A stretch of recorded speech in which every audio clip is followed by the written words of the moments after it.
And welcome to the second episode of Cooking with Jamie.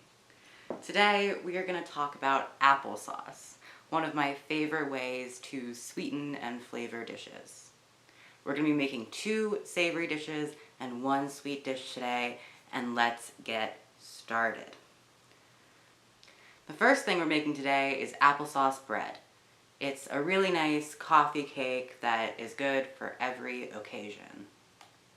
To make this bread, we're going to need a half a cup of walnuts, 2 eggs, 1 1/4 cup of unsweetened, unflavored applesauce, 1/4 cup of oat milk,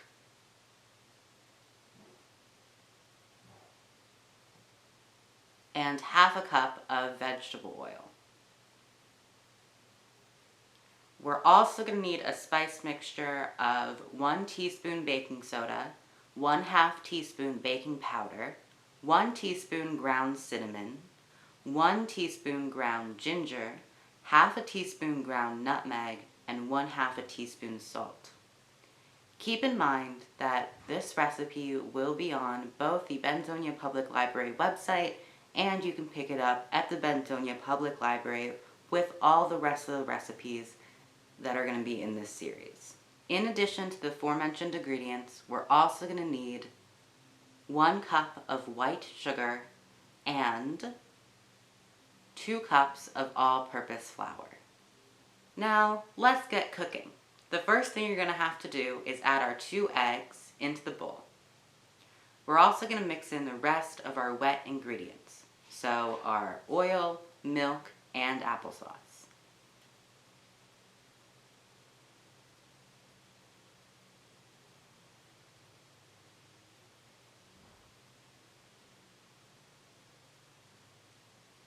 Whisk your wet ingredients until fairly smooth and well combined.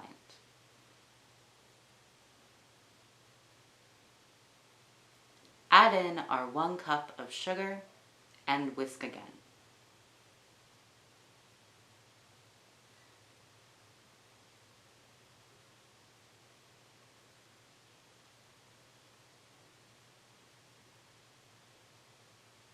At this point, the batter should be smooth.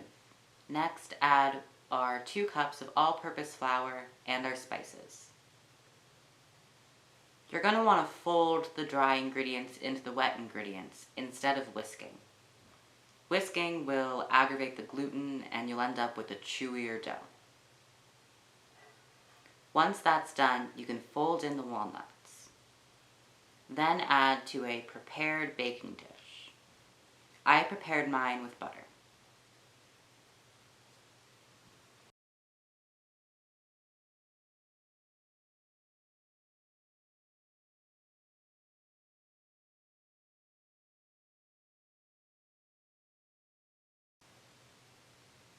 Pour your batter into the baking dish and do not get any of the air out. You're done.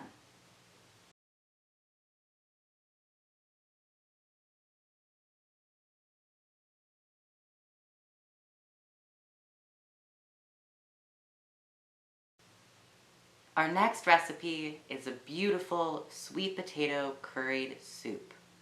We're going to need 2 sweet potatoes, 1 large onion, some chicken stock or vegetable stock, 1 approximately 2-inch large piece of fresh ginger,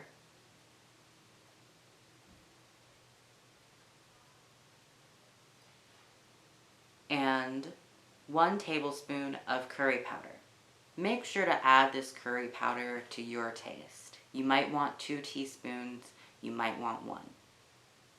Next, we're also going to need 1 cup of applesauce, the star of our show. Time to make it. First, we're going to chop up the onion. Now, I was raised in an Eastern European Jewish family. We basically eat onions like apples, so I love a good large medium onion in this recipe. Your mileage may vary. You might want only half. Now, spoiler alert, we are going to be pureeing all of this together, so don't worry too much about the size of your slices. Add the onions to a hot pan with oil of your choice. Let them brown. Meanwhile, you're going to want to peel and chop our sweet potatoes. It really looks like I'm doing all of this on a garbage bag. I promise you this is actually just a white tablecloth.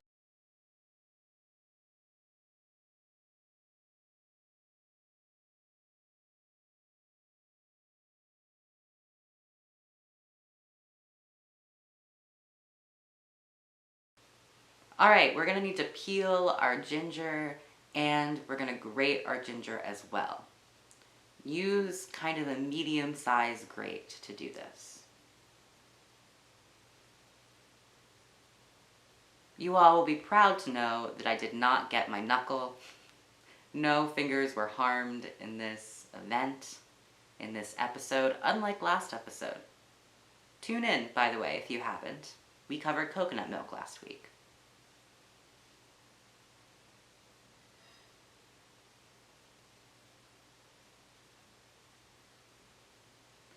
Add the ginger to the now browned onions and let that cook on medium heat until the mixture is nice and fragrant and smells like ginger.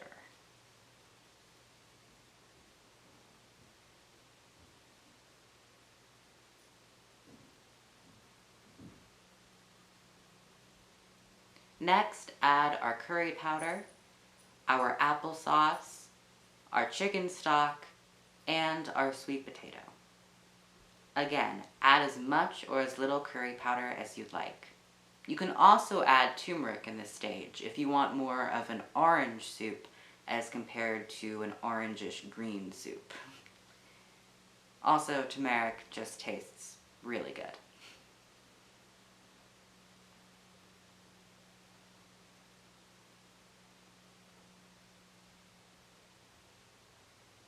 You're going to want to let this simmer or boil lightly for about 20 to 30 minutes until your sweet potatoes are very tender and the liquid is just barely covering the sweet potatoes and is very thick.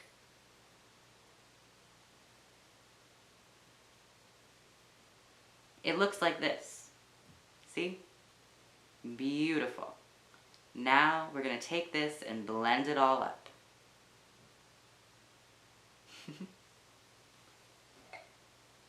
Our next recipe is our pork chops. So we need 1 sweet potato, a couple sprigs of rosemary. Fresh is ideal, but you can, of course, use dry. We're also going to need about 1 cup of applesauce and some thinly sliced white onion. I figured you guys have seen me chop onion enough, so I did this behind the scenes. These are very thin. Wow. Look at that thin onion. And of course, we need pork chops. These are 2 boneless, skinless pork chops. You can also get pork chuck if your supermarket has such. The first thing we're going to do is season our pork with salt and pepper on both sides.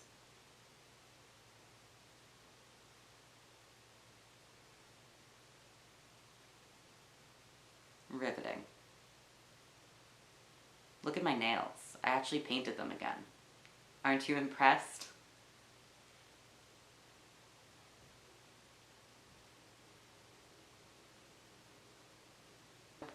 We're going to add our onions to a pan of sizzling butter or oil. Next, it's time to chop our sweet potato. We're going to partially peel our sweet potatoes and then bake them at 400 degrees for 15 to 20 minutes until they're nice and tender and a little bit golden brown on the side that touches the pan. You can bake these potatoes in as much or as little oil, salt, and pepper as you'd like. and I decided to use a knife to do this. I do not remember why. It was a questionable decision. Now that our onions are tender and partially translucent, we're going to add our pork chops to the hot pan. Let this cook on both sides until both sides are brown.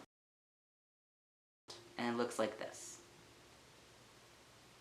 Now we're going to add our applesauce, our rosemary, and some stock. You can also use water if you'd like. We just need enough to cover the bottom of the pan. You're going to want to scrape up all the good, delicious brown bits. You're going to need to let this cook covered for about 10 minutes or so until the pork is fully cooked. And now we're done. That's it, guys. Pretty easy, huh?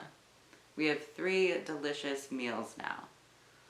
I decided to top my soup with Greek yogurt, full fat, of course, and nutmeg. I would recommend heavy cream and nutmeg. That makes more of a soup as opposed to a puree. The cake turned out beautifully. I drizzled it with a little bit of maple syrup. You can also see our pork chops are looking fantastic. We used applesauce because it's flavorful, smooth, and one of the best ingredients in the kitchen.